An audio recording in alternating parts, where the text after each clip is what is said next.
Hello and welcome to Northside Speaks. I'm your host, Lori Salazar. Today we're talking to Irene Alvarez, the Ross Community School Coordinator, and we're talking about English classes for parents while their kids are still in school, all on the same campus. Welcome, Irene.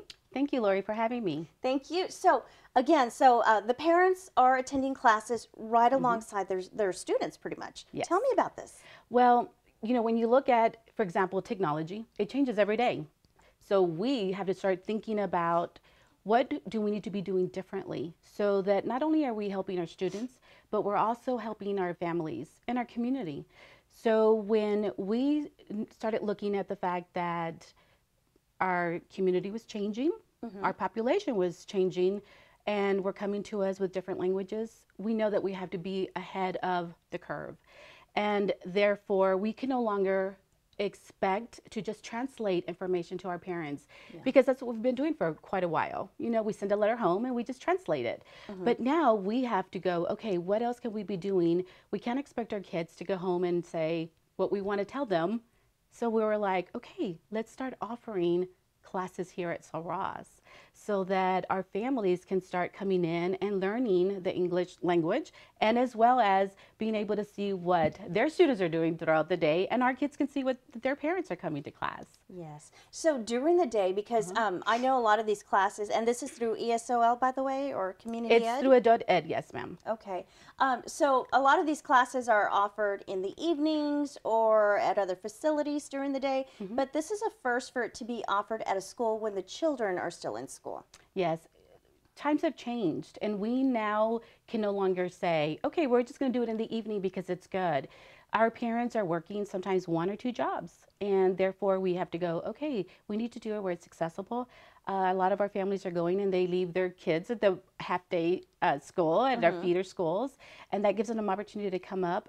And some of our parents have told us that they've rearranged their schedule. They either, on the 2 days that they come to class, they work later on the other days at night, just so that they can be able to do this. And they know that they are not only helping themselves, but they're helping our kids. Absolutely. So it's one thing to say, you know what, we want to offer this, but it's another thing to, you know, it was several steps that y'all had to take because you have to have a trained professional there, and you have to create a classroom. That's right. But because it was so important for us, we knew that that was not going to be an issue. Also, the fact that I went to Adult and Community Ed, because I know that's where the grant comes from. The grant comes from Texas Workforce. And so I went and I said, you know, this is what we need to do at Sul Ross. And because of them, it was able to happen. And so I'm grateful. I'm grateful for that. And so now our families are being able to benefit from this. Okay. And they're there a couple times a week? 2 times a week, yes. Monday and Wednesdays from few hours. 8:45 to 11:45. So we put the parking in the back for them. They come in through the back door. It gives an opportunity for them to drop off their kids for elementary and the middle school, and then they come to class. Oh, it's very well thought out. Yes. Okay, so, and what are they learning? Are they learning just to communicate, or are they actually taking tests, or how's this working? It depends on what level they're at, and a lot of our families were at the level 1. And so the beauty about this is that once they complete the level 1, then they have an opportunity to go to level 2, level 3, and 4. And of course, that's really what we want for all our families. But the fact that they're able to just come in and start learning some of the language, that's important to us. But yes, they have to take tests. And when I went to go talk to them last Wednesday, they were excited to know that, excited to tell me that some of them got 100, some of them 98, but the lowest they can get is an 80. Okay. And none of our families went below 80. So they have to pass the class. Yes, ma'am. And when does this end, and will it start up again?